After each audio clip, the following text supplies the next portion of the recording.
الحمد لله وحده والصلاة والسلام على من لا نبي بعده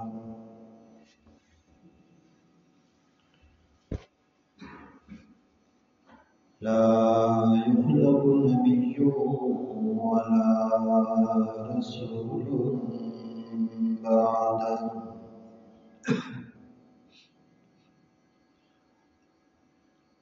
لا أمة بعد أمتي ولا كتاب بعد كتابي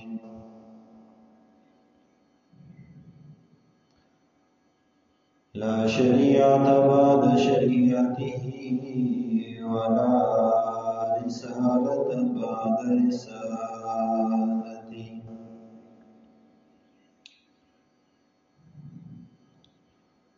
لا معصوم بعد عصمته ولا أمة بعد أمتي وعلى آله وأصحابه الذين أوفوا عهده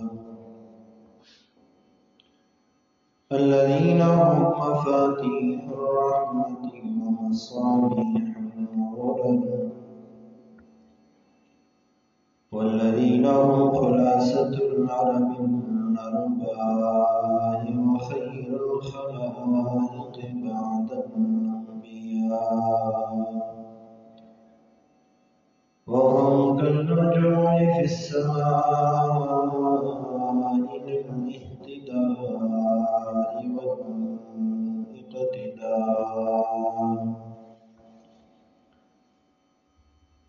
أما بعد فأعوذ بالله من الشيطان الرجيم بسم الله الرحمن الرحيم وسيجنبها الأتقى الذي يؤتي ماله يتزكى وما لأحد عنده من نعمة تجزى إلا ابتغاء وجه ربه الأعلى ولسوف يرضى صدق الله مولانا العظيم وقال صاحب القرآن صلى الله عليه وسلم اتخذ الله إبراهيم خليلا فلو كنت متخذا خليلا لاتخذت أبا بكر خليلا أو كما قال عليه الصلاة والسلام وصدق رسوله النبي الأمي الكريم ونحن على ذلك من الشاهدين والشاكرين والحمد لله رب العالمين.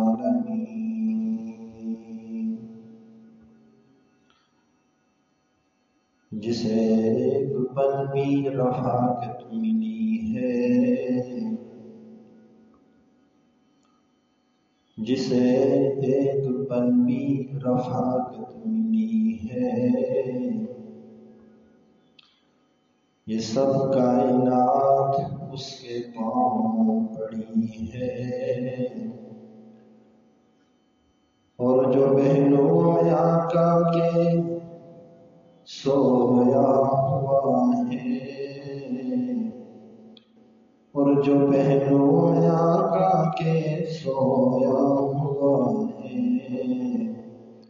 خدا جانے وہ رتبے میں کتنا بڑا ہے. ان اللہ وملائکتہ یصلون علی النبی یا ایھا الذین آمنوا صلوا علیہ وسلموا تسلیما. اللهم صل على محمد وعلى آل محمد كما صليت على إبراهيم وعلى آل إبراهيم إنك حميد مجيد اللهم بارك على محمد وعلى آل محمد كما باركت على إبراهيم وعلى آل إبراهيم إنك حميد مجيد. میرے واجب احترام انتہائی قابل عزت کریم و احترام بزرگوں اور دوستوں اور نوجوان ساتھیوں،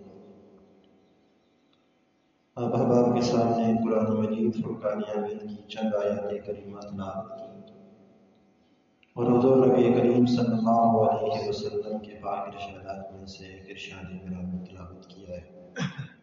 بارگاہ الہی میں دعا گو خالق کائنات قرآن و سنت کے آئینے میں سچ کہنے کی توفیق عطا فرمائے اور کہنے اور سننے سے کہیں زیادہ ہم سب کو عمل پیرا ہونے کی توفیق عطا فرمائے۔ آج جمادی الثانیہ کی 22 تاریخ ہے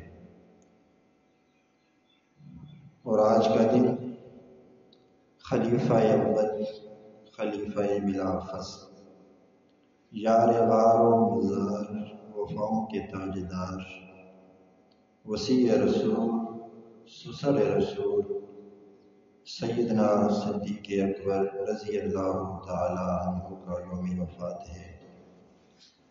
اسی مناسبت سے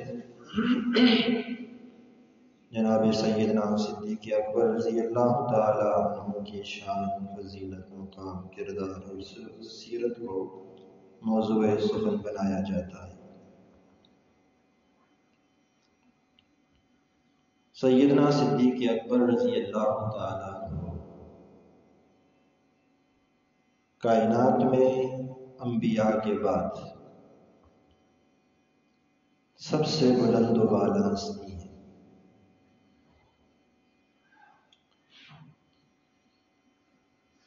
جو آیات کریمہ قرآن مجید فرقان حمید کی آپ کے سامنے تلاوت کی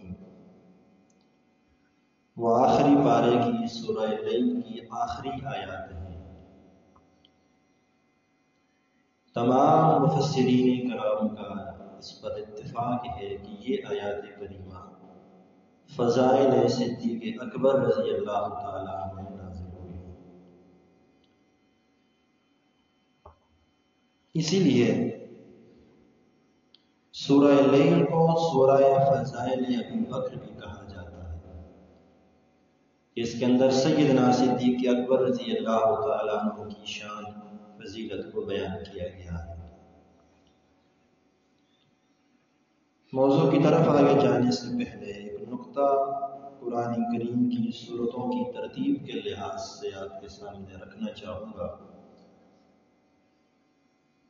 آپ قرآن کریم کی تلاوت کرتے ہیں، عام پارہ آخری پارہ تو پڑھتے ہوں گے، آپ نے دیکھا ہوگا ترتیب کے لحاظ سے سورہ لیل پہلے اور سورہ لیل کے بعد ایک سورت آتی ہے جس کو سورہ ضحیٰ کہا جاتا ہے۔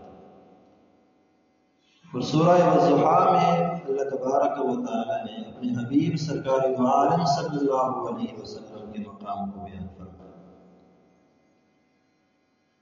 سورہ لیل فضائل صدیق اکبر پر مشتمل ہے، سورہ ضحیٰ فضائل صاحب قرآن صلی اللہ علیہ وسلم پر مشتمل ہے۔ آپ سوچیں گے، کہیں گے حضور کے مقام کو پہلے بیان کرنا چاہیے تھا، ابو بکر کے مقام کو بعد میں لانا چاہیے تھا۔ اللہ نے یہاں پہ ترتیب کیوں بدلی؟ سورہ فضائل صدیق اکبر کو پہلے رکھا اور اپنے محبوب کی فضائل والی سورت کو بعد میں رکھا۔ مفسرین کرام نے یہاں پر بھی نقطہ بیان فرمایا ہے۔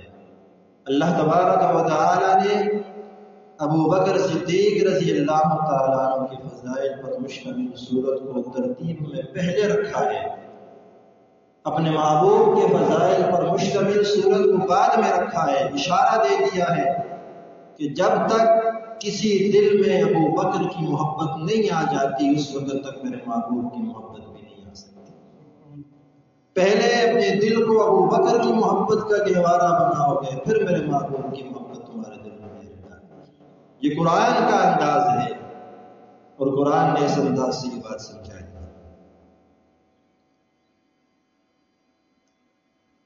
ان آیات کریمہ میں اللہ تبارک و تعالی نے سیدنا صدیق اکبر رضی اللہ تعالیٰ عنہ کی خاص صفات کو بیان فرمایا۔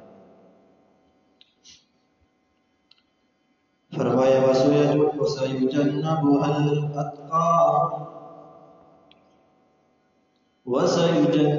الْأَتْقَى الَّذِي يُؤْتِي مَالَهُ يَتَزَكَّى وَمَا لِأَحَدٍ عِندَهُ مِن نِّعْمَةٍ تُجْزَىٰ إِلَّا ابْتِغَاءَ وَجْهِ رَبِّهِ الْأَعْلَىٰ وَلَسَوْفَ يَرْضَىٰ وَسَيُجَنَّبُهَا الْأَتْقَى۔ قرآن کہتا ہے ان قریب اللہ کے عذاب سے یقینی طور پہ دور ہوگا کون؟ الاتقا۔ مفسرین کرام کا اتفاق یہ اتقا سے مراد صدیق اکبر کی ذات ہے۔ وَسَيُجَنَّبُهَا الْأَتْقَى، اللہ کے عذاب سے یقینی طور پر دور ہو گیا، بچ گیا سب سے زیادہ متقی اور پرہیزگار شخص۔ ذرا یہیں پہ ٹھہرنے کے بعد ذرا آگے چلیے۔ اللہ تبارک و تعالی نے قرآن کریم میں ایک اور مقام پر فرمایا ان اکرمکم عند اللہ اتقاکم، تم میں سے دولت والا میری نظر میں کوئی مقام نہیں رکھتا، نسب والا کوئی مقام نہیں رکھتا، اعلیٰ نسب والا کوئی مقام نہیں رکھتا، بڑی کوٹھی کو اونچی کوٹھیوں والا کوئی مقام نہیں رکھتا، گاڑی والا بنگلے والا کوئی مقام نہیں رکھتا۔ اللہ فرماتے ہیں ان اکرمکم عند اللہ اتقاکم، میرے نزدیک زیادہ عزت والا وہ ہے جو اتقا ہوگا، جو زیادہ پرہیزگار ہوگا۔ قربان جاؤں ابو بکر کے مقام پر، قربان جاؤں صدیق اکبر رضی اللہ عنہ کے مقام اور شان پر۔ اللہ نے ایک طرف اتقا کو اپنے ہاں سب سے زیادہ معزز قرار دیا اور پھر لفظ اتقا صدیق اکبر کے لیے استعمال فرما دیا۔ وَسَيُجَنَّبُهَا الْأَتْقَى، سب سے زیادہ امت میں متقی اور پرہیزگار شخص میرے عذاب سے بچ جائے گا، دور ہو جائے گا۔ الَّذِي يُؤْتِي مَالَهُ يَتَزَكَّىٰ، اور وہ پرہیزگار کون ہے؟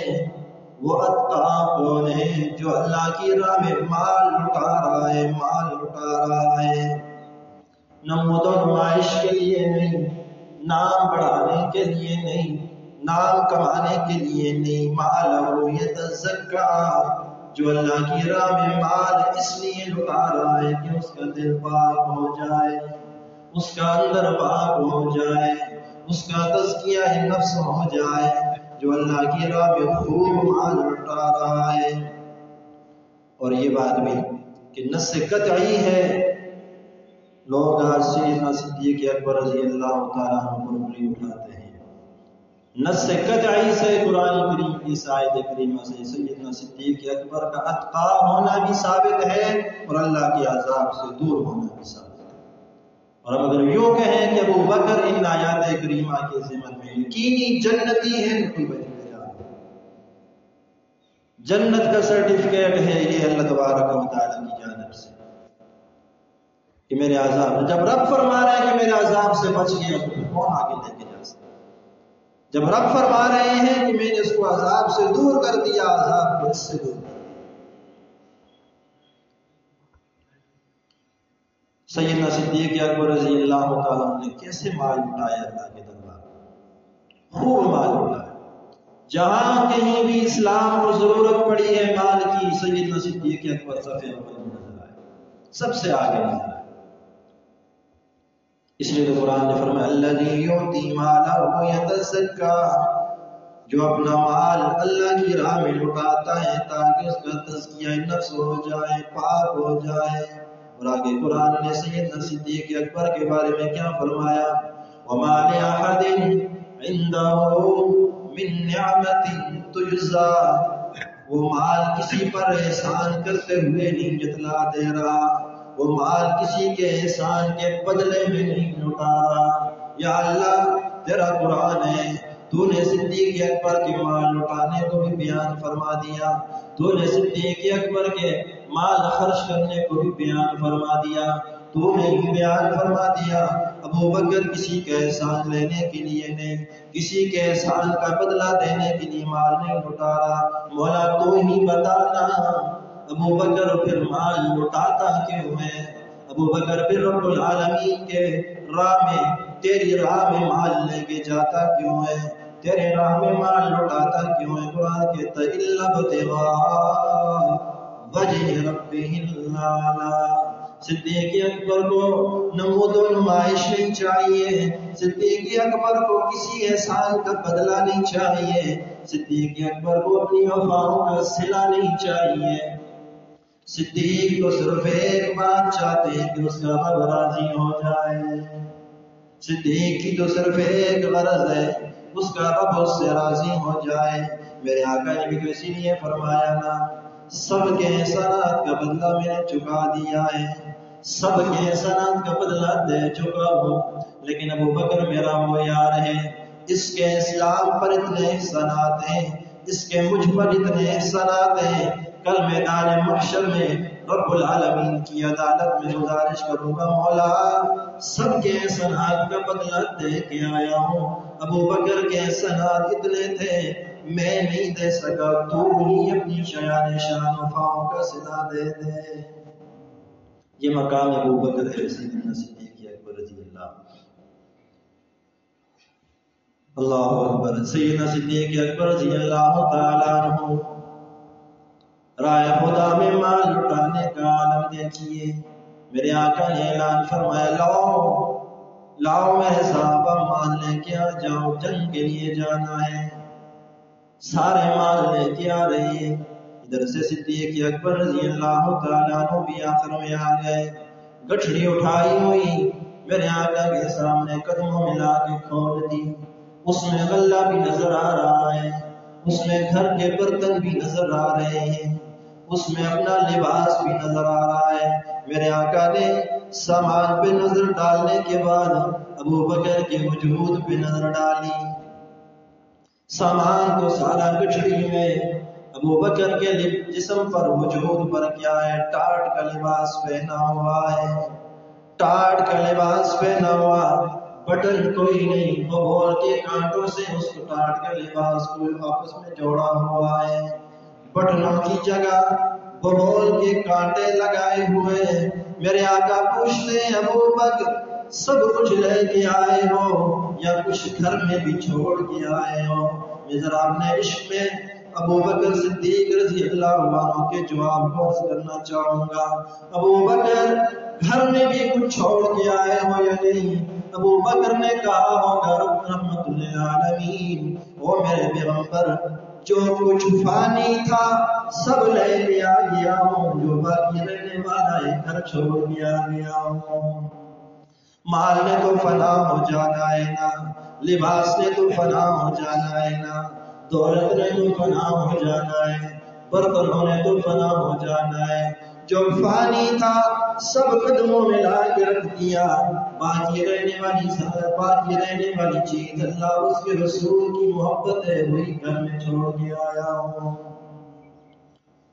اسی لیے تو رب العالمین نے سیدنا صدیق اکبر رضی اللہ تعالیٰ عنہ کے مال خرچ کرنے کو بیان فرمایا، الذی یؤتی مالہ یتزکا وما لأحد عنده من نعمت تجزا الا ابتغاء وجہ ربہ الاعلی۔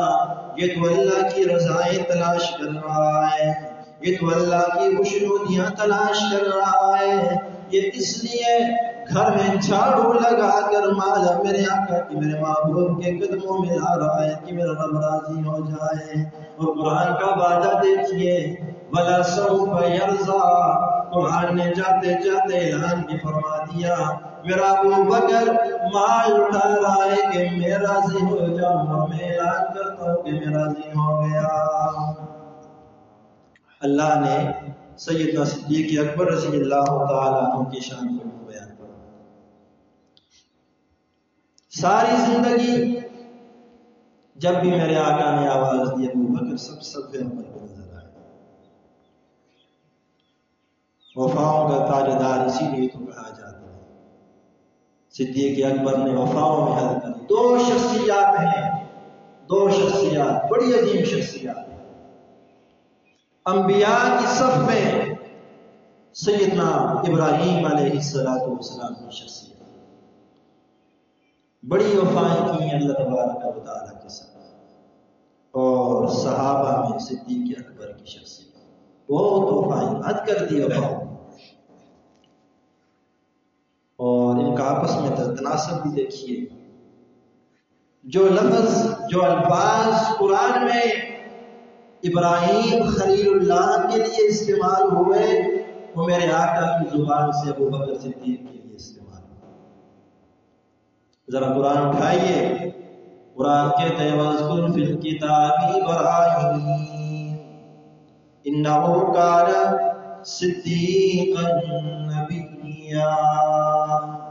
میرے محبوب ذرا قرآن کے دامن میں، قرآن کے آئینے میں میرے ابراہیم کا چہرہ بھی دیکھ لیا کیجیے، وہ میرا صدیق تھا. انہو کان صدیقا نبیا، وہ میرا صدیق تھا، میرا نبی تھا. لفظ صدیق قرآن میں استعمال ہوا کس کے لیے؟ ابراہیم علیہ السلام کے لیے. اور آئیے صاحب قرآن صلی اللہ علیہ وسلم کی زبان مبارک سے دیکھیے کہ لفظ صدیق کس کے لیے استعمال ہوا ہے. شب معراج میرے آقا مسجد حرام سے مسجد اقصی، پہلا آسمان، دوسرا، تیسرا، چوتھا، پانچواں، چھٹا، ساتواں، سدرۃ المنتہی، جنت، جہنم، عرش معلی، سب کچھ دیکھنے کے بعد جبرائیل امین سے پوچھتے ہیں روح الامین میں کل صبح جانے کے بعد آج میں نے رات میں سب کچھ دیکھ لیا، ساتواں آسمان دیکھ لیے، جنت بھی دیکھ لی، جہنم بھی دیکھ لی، عرش معلی بھی دیکھ لیا، رب کا دیدار بھی کر کے آ گیا، سب کچھ دیکھ چکا، قدرت کے سارے دلائل دیکھ چکا، ساری نشانیاں قدرت کی دیکھ چکا ہوں. لیکن روح الامین ایک بات ذہن میں آ رہی ہے، کل جب صبح جاؤں گا مکہ میں لوگوں سے جا کے کہوں گا رات کے ایک حصے میں گیا، مسجد حرام سے مسجد اقصی گیا، وہاں سے ساتوں آسمانوں کی سیر کر کے آیا، جنت جہنم کو دیکھ کے آیا، عرش معلی سے ہو کے آیا. روح الامین مجھے بتانا فرش پر میری بات مانے گا کون؟ اسے روح الامین فرماتے ہیں اللہ کے محبوب گھبرانے کی کوئی ضرورت نہیں. جب کل صبح کو جا کر آپ واقعہ معراج کا اعلان کریں گے سب سے پہلے ابو بکر آ کے آپ کی تصدیق کرے گا. اور پھر ہوا بھی یوں نا، میرے آقا نے آ کے اعلان فرما دیا، اور اعلان بھی بڑے عجیب انداز سے فرمایا لوگوں میں معراج سے ہو کے آیا ہوں، مسجد حرام سے مسجد اقصی، ساتواں آسمان، سدرۃ المنتہی، جنت، جہنم، عرش معلی، سب کچھ دیکھ کے آیا ہوں. لیکن کتنے وقت میں آیا ہوں، جس بستر سے میں اٹھ کے گیا تھا اس کی حرارت بھی ابھی باقی تھی، جس دروازے سے نکل کے گیا تھا اس دروازے کی کنجی بھی ابھی اسی طریقے سے ہل رہی تھی. اتنے سے لمحے میں، اتنے سے وقت میں سب کچھ دیکھ کے آیا ہوں. سیدنا صدیق اکبر رضی اللہ تعالیٰ عنہ نے تو مان لیا. مکے کی گلیوں میں باتیں ہو رہی ہیں. ابو جہل صدیق اکبر کے پاس آ کے کہتا ہے ابو بکر بھلا یہ بھی ہو سکتا ہے، کوئی عقل میں آنے والی بات کیجیے نا، اتنی سی دیر میں مسجد حرام سے اقصی، ساتوں آسمان، جنت، جہنم، عرش معلی کی سیر کر کے کوئی کیسے واپس آ سکتا ہے؟ یہ بات تو ہماری عقل میں کوئی نہیں آتی، کیسے ہو سکتا ہے؟ تو کیا ہو گیا تجھے؟ تو بھی تصدیق کر رہا ہے۔ سیدنا صدیق اکبر رضی اللہ تعالیٰ عنہ نے جواب دیا، ابو جہل واقعی بات تو ایسی ہے جو عقل میں نہیں آتی، عقل میں آنے والی بات کوئی نہیں، لیکن میرا ایمان یہ ہے، ہمارا کوئی ایمان ایسا بن چکا ہے، ہم سچ اس کو نہیں سمجھتے جو ہماری عقل میں آئے، ہم سچ تو اس کو سمجھتے ہیں جو ہمارے آقا کی زبان مبارک پر آ جائے۔ یہ تو میرے آقا نے فرمایا ہے، یہ تو اتنا وقت بتا رہا ہے، اگر میرے آقا اس سے بھی کم وقت موقع کہتے، ارے میرے آقا یوں کہہ دیتے تھے، پلک چھپکنے کی دیر میں سب کچھ دیکھ کیا میں پھر بھی ماننے کے لیے تیار ہوں۔ سیدنا صدیق اکبر رضی اللہ تعالی، یہ مقام ہے اور یہ وفائیں ہیں سیدنا صدیق اکبر رضی اللہ تعالیٰ کی، اور یہیں پر سیدنا صدیق اکبر رضی اللہ تعالیٰ کو لقب صدیق کا ملا تھا۔ جب میرے آقا نے دیکھا نا کہ سب نہیں مان رہے، ابو جہل باتیں کر رہا ہے، مذاق کر رہا ہے، مشرکین مکہ بھی مذاق کر رہے ہیں، ابو بکر تصدیق کر رہا ہے، تو میرے آقا نے فرمایا انت صدیق الی یوم القیامہ، ابو بکر آج کے بعد قیامت کی صبح تک جب بھی کوئی مسلمان تیرا نام لے گا ابو بکر نہیں کہے گا، صدیق اکبر کہے گا۔ تو نے آج میری تصدیق کی ہے، قیامت کی صبح تک تو صدیق کہتا ہے۔ تو قرآن نے صدیق کہا، ابراہیم خلیل اللہ کو کہا، اور میرے آقا نے صدیق کہا سیدنا ابو بکر رضی اللہ تعالیٰ۔ اور جو حدیث مبارکہ آپ کے سامنے عرض کی تھی، پیارے آقا کیا فرماتے ہیں؟ اللہ نے ابراہیم علیہ السلام کو اپنا خلیل بنایا ہے، اللہ نے خلیل کا لقب دیا اپنے لیے، اپنے کسی بندے کو اس خلیل کہا تو سیدنا ابراہیم علیہ السلام، اور میرے آقا نے فرمایا اگر میں کسی کو خلیل بناتا تو میری امت میں اس اعزاز کے لائق صرف صدیق اکبر کی ذات تھی کہ میں ابو بکر کو اپنا خلیل بنا۔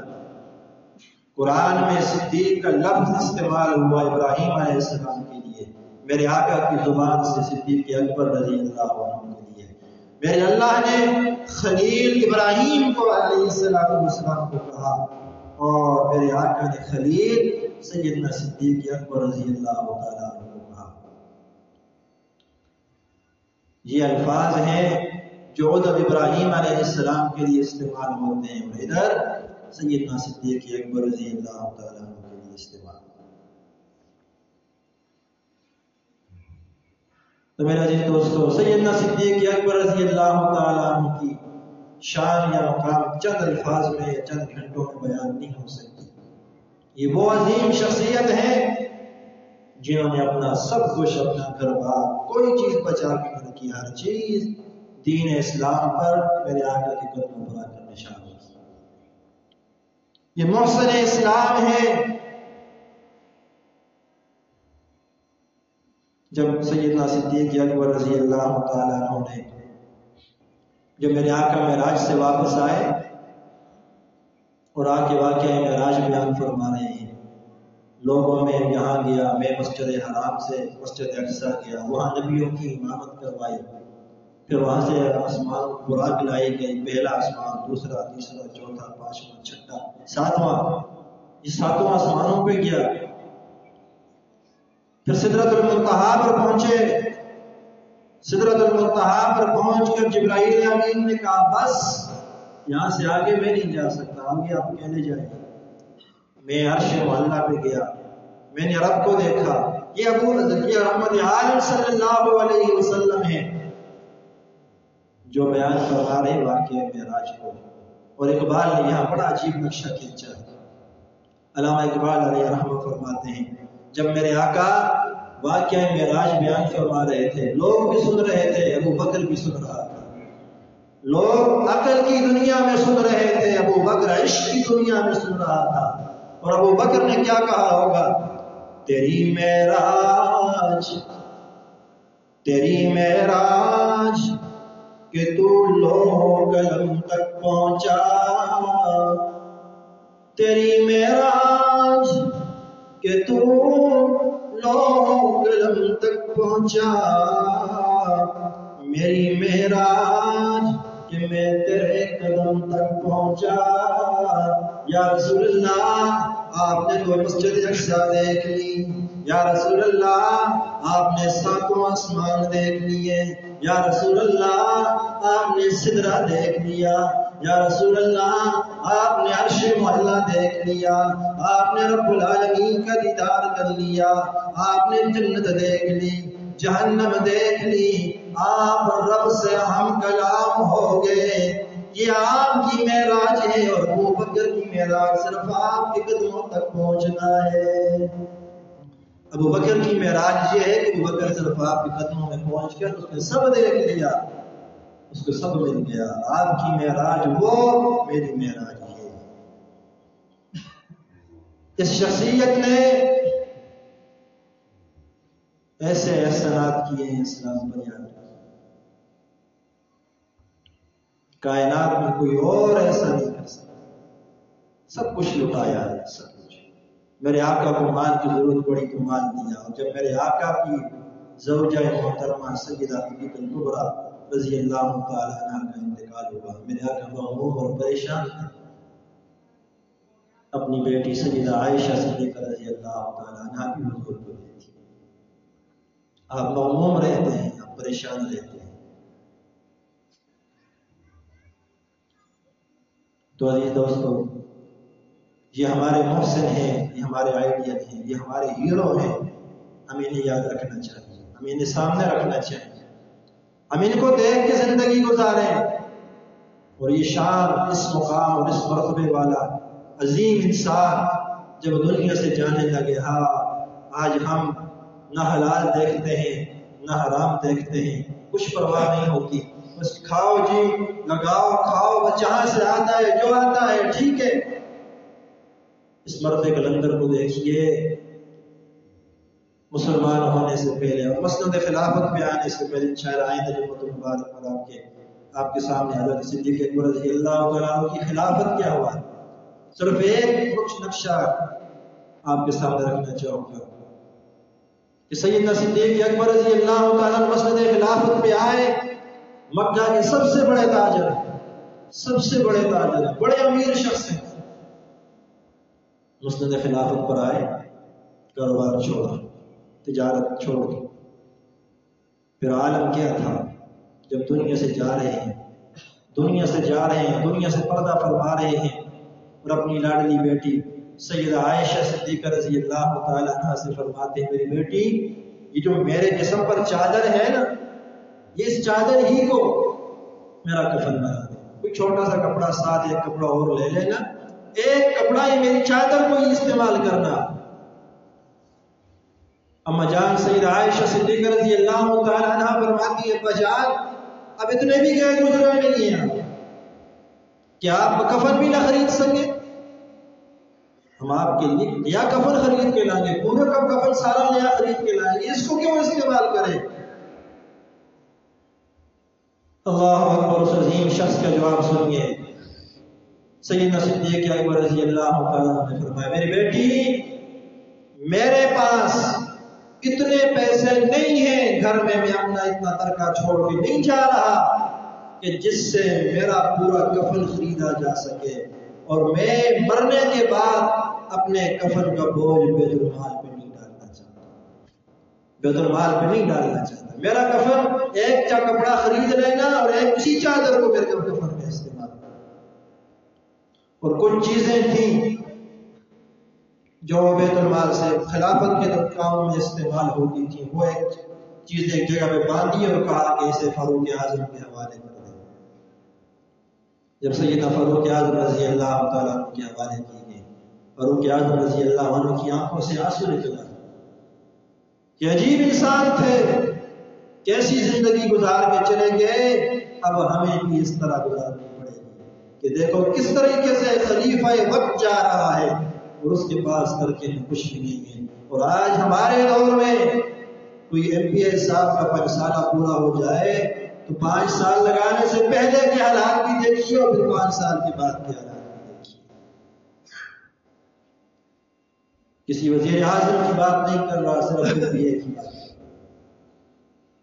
یہاں تو جو بھی رقم فیل ہوتی ہے بس لاؤ لاؤ لاؤ، آج ہمارے پاس یہی موقع ہے، پھر کب آ رہی۔ اگر آج ہمارے لوگ، ہمارے حکمران ہو یا ہماری عوام ہو، حضرات صحابہ کرام رضوان اللہ تعالی علیہم اجمعین کو صحیح معنوں میں فالو کرنے والے بن جائیں، حکمران خلفائے راشدین کو فالو کر لیں، ہماری رعایا حضرات صحابہ کرام کو فالو کر لیں، ہماری کامیابی اسی کے اندر۔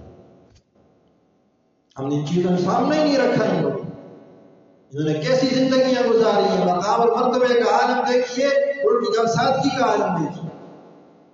شان تو یہ ہے کہ قرآن کی آیتیں ان کے مقام میں اتر رہی ہیں، رب قرآن میں وعدے فرما رہے ہیں، یہ عذاب سے بھی دور ہے، رضا کے سرٹیفکیٹ بھی مل رہے ہیں، اور ان کا اپنا خوف کا عالم دیکھیے کہ جاتے ہوئے روتے ہوئے جاتے ہیں۔ یہ ہمارے آئیڈیل ہونے چاہیے، ہمیں ان کو سامنے رکھنا چاہیے۔ ہم ان کو سامنے رکھیں گے، میرے آقا نے سید فرمایا صحابی کا جو فبأي مقتدیتم اهتدیتم، میرے صحابہ ستاروں کی مانند ہیں، کسی ایک کی پیروی کرو گے کامیاب ہوگا، میرا ہدایت پہ آ گئے۔ آج ہمارے لیے کامیابی کا ایک ہی رستہ ہے کہ ان صحابہ کرام کی پیروی شروع ہو جائے، حکمرانوں کے طبقے میں بھی، عوام کے طبقے میں بھی، پھر وہی حالات ہوں گے، پھر یہی زمین ہمارے لیے سونا اگلے گی، پھر یہی آسمان ہمارے لیے برسائے گا۔ آج ہم پس رہے ہیں، ہم ذلیل ہو رہے ہیں، اس لیے کہ ہم نے چیزوں کو چھوڑ دیا، ہم مغرب کی پیروکاری میں رہ گئے، ہم نے جن لوگوں کو دیکھنا تھا انہیں دیکھنا چھوڑ دیا، جنہیں سننا تھا انہیں سننا چھوڑ دیا، جنہیں فالو کرنا تھا انہیں فالو کرنا چھوڑ دیا، جن کی تابعداری کرنی تھی ان کی تابعداری ہم نے چھوڑ دی۔ تو میرا عزیز دوستو، یہ لوگ مقام اور مرتبے پر پہنچے ہیں، یہ حضور علیہ السلام کے ساتھ سچی محبت رکھنے والے، حضور کی سچی اتباع کرنے والے تھے، اس لیے کامیاب ہوئے، اور میری آپ کی کامیابی بھی اسی کے اندر ہے کہ ہم ان لوگوں سے، حضرات انبیاء، حضرات صحابہ کرام سے، محمد عالم صلی اللہ علیہ وسلم سے سچی اور سچی محبت کا عزم کریں اور سچی اتباع کا عزم کریں، یہی ہماری دنیا کی کامیابی ہے۔ وآخر دعوانا الحمدللہ رب العالمین۔